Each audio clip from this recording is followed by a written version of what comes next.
Hello guys, welcome back to my channel. দেখো, আজকে আমরা কিছু একটা নতুন রেসিপি রান্না করব। তোমরা এটাকে জানো এটাকে কি বলে? আমি কিন্তু প্রথমে এটা জানতাম না, তবে এই দুটোকে চিনতাম। এটা হচ্ছে লাল আলু, মানে এটা আমাদের বাড়িতে অনেক কিছুই রান্না হয়, বাট এই দুটো জিনিসকে কিন্তু আমরা চিনতাম না। এটা হচ্ছে স্কোয়াশ। আমরা পরে জানতে পারলাম, আমার মাও দেখেছিল, বাট কি জানো তো, আমাদের বাড়িতে এটা আগে কখনো রান্না হয়নি। তো আমি খুব এক্সাইটেড ছিলাম যেদিনকে এটা করবে, মা রান্না বলেছিল। তো কিভাবে রান্না হয় বা আমরা কোনোদিনও খাইও নি, স্কোয়াশ কীরকম খেতে হয় আমরা কিছুই জানতাম না, বাট পেঁপের মতো হয় এটা শুনেছিলাম। তো সেই জন্য আজকে তোমাদের সামনে এটা দিয়ে একটা নতুন রেসিপি তৈরি করছি। আজকের রেসিপিটা আমার দিদা আর মা দুজনে মিলেই করছে।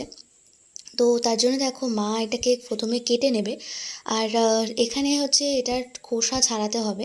এটাকে না অনেকটা দেখতে পেয়ারার মতো লাগছে, তাই না? আমি কিন্তু এটা প্রথমে দেখে পেয়ারাই ভেবেছিলাম, যাই হোক। তারপর ভাবলাম যে না, পেয়ারা হয়তো এত বড় হয় না। কিন্তু মা যখন কাটছিল, তো খোসা ছাড়াচ্ছিল, তখন তারপর যখন কেটেছে তখন আমি অবাক হয়ে গেছি, কারণ এটাকে পুরো আমের মতো, এর একটা ভেতরে আটিও আছে দেখো এখানে। হ্যাঁ, আর এই দেখো আটিটাকে মা ফেলে দিচ্ছে, একদম পুরো আমের মতো। কেউ দেখলে হয়তো, মানে আমি যখন প্রথমে দেখেছিলাম আমি অবাক হয়ে গেছিলাম, ভাবছিলাম যে এটা আম আর কী ফল মিশিয়ে এটা তৈরি করেছে ভগবানই জানে। যাই হোক, স্কোয়াশের আরও হয়তো অনেক রেসিপি হয়, আমার ঠিক জানা নেই। তোমরা যদি জেনে থাকো তাহলে কিন্তু অবশ্যই আমাকে কমেন্ট করে জানিও। আমাদের বাড়িতে রেসিপিটা এটা কারণ প্রথম হচ্ছে, মানে আমাদের বাড়িতে এটা কখনো আগে খাইনি। তো সেই জন্য মা আজকে এটা বেশ ভালো করে সুন্দর করে রান্না করবে। তো প্রথমে দেখো এটাকে ভালো করে কেটে নিচ্ছে, এবং এটার যেহেতু খোসা আছে, খোসাটাকে ছাড়িয়ে নিয়ে এরকম ছোট ছোট টুকরো করে নিচ্ছে, মানে যেরকম আমরা পেঁপে কাটি, আমরা আলু কাটি, আলু পোস্তর আলু যেরকম কাটা হয় ঠিক সেরকমভাবে। আর এটা না বেসিক্যালি পানসা জাতীয় ফল, তো সেই কারণে মানে কোনো স্বাদ নেই এটার। তো সেই কারণে আমরা এখানে লাল আলুটা নিয়েছি, যাতে রান্নাটা যেটা হবে সেটা যাতে খেতে ভালো লাগে। আর লাল আলু তো জানোই তোমরা, যেটা মিষ্টি মিষ্টি লাগে, তো সেই কারণে কিন্তু এটা অ্যাডজাস্ট করার জন্য কিন্তু এটা নেওয়া হয়েছে। তবে তোমরা যদি চাও এটাকে নর্মাল যে আলু আমরা খেয়ে থাকি সেটা দিয়েও খেতে পারো, বাট আমার মনে হয় এটা লাল আলু দিয়ে করাটাই বেস্ট হবে, কারণ বেসিক্যালি এই ফলটার বা এই সবজিটার কোনো স্বাদ নেই। একদম পেঁপের মতো, পেঁপে যদিও বা অনেক সময় মিষ্টি হয়, বাট এটা কিন্তু একদমই পুরো পানছা টাইপের ফলটা। তো যাই হোক, এরকমভাবে ডুমো ডুমো করে কেটে নেওয়া হচ্ছে, কেটে তারপর ধুয়ে নিয়ে ভালো করে তারপর আমরা চলে যাচ্ছি নেক্সট স্টেপে। তারপর দেখো এখানে টমেটো কেটে নেওয়া হয়েছে, এখানে টোটাল একটা গোটা টমেটো এরকমভাবে দানা ছাড়িয়ে রাখা আছে। আর হচ্ছে দুটো কাঁচা লঙ্কা আমরা দিয়ে দিয়েছি, এটা কাঁচা লঙ্কা নামেই, এটা কিন্তু অরিজিনালি পেকে গেছে, লঙ্কাটা পুরো রেড হয়ে গেছে। তো এটাকে আমরা পেস্ট করে নেব।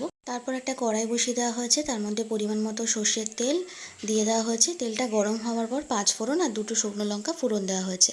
আর এখানে লাল আলু আর নর্মাল আলু দুটো আলুই কেটে রাখা আছে। ফোড়নটা যখন আমাদের গরম হয়ে যাবে তখন আমরা এখানে প্রথমে নর্মাল আলুটা দিয়ে দেব।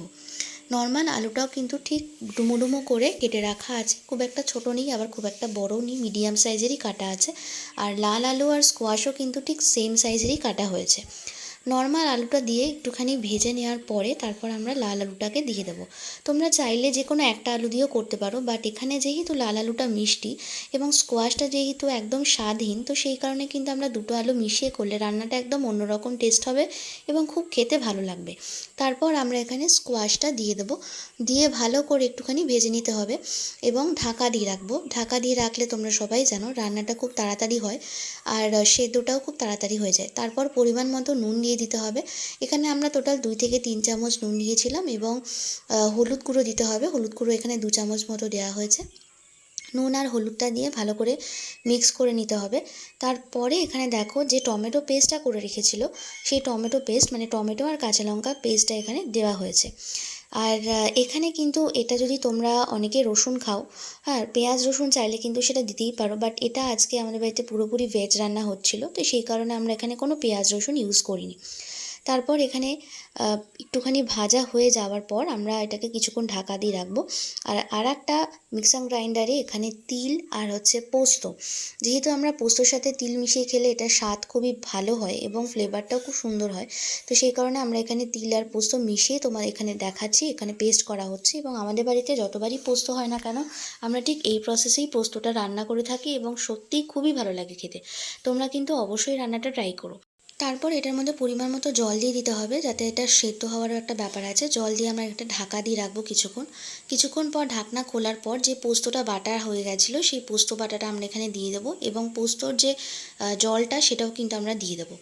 দিয়ে ভালো করে এটাকে সেদ্ধ করে নিলেই কিন্তু আমাদের স্কোয়াশের পোস্ত একেবারে রেডি হয়ে যাবে। আর স্কোয়াশ আর মিষ্টি আলুর পোস্ত একদম রেডি হয়ে যাবে। এটা কিন্তু সত্যি যখন রান্নাটা হচ্ছিলো আমি ভাবছিলাম কীরকম লাগবে খেতে, কিন্তু অরিজিনালি খুবই টেস্টি হয়। এবং সবার শেষে পরিমাণ মতো একটুখানি নুন দিয়ে দিতে হবে। এটা নুনটা তোমরা তোমাদের স্বাদ অনুযায়ী দিও। আর আমাদের এই রান্না কিন্তু খুবই পছন্দ করেছে সবাই আমাদের বাড়িতে, যদিও বা এটা ফার্স্ট টাইম। সো তোমাদের এই রেসিপিটা কেমন লেগেছে অবশ্যই কিন্তু আমাদেরকে কমেন্ট করে জানিও, এবং তোমরা এই স্কোয়াশের রেসিপি আর কীভাবে বাড়িতে বানিয়ে থাকো সেটাও কিন্তু আমাদেরকে কমেন্ট করে জানাতে ভুলো না। সো গাইস, আজকে আমি ভিডিওটা এখানেই শেষ করছি। তোমাদের সাথে আবার পরবর্তী অন্য কোনো ভিডিওতে দেখা হবে। ততক্ষণের জন্য তোমরা সবাই সুস্থ থাকো, ভালো থাকো, সাবধানে থাকো। আর যারা আমার চ্যানেলে নতুন বন্ধু আছো তারা অবশ্যই আমার চ্যানেলটাকে সাবস্ক্রাইব করে চ্যানেলের সাথে থাকো। সো শেষ করছি এখানে, দেখা হচ্ছে খুব তাড়াতাড়ি। টাটা।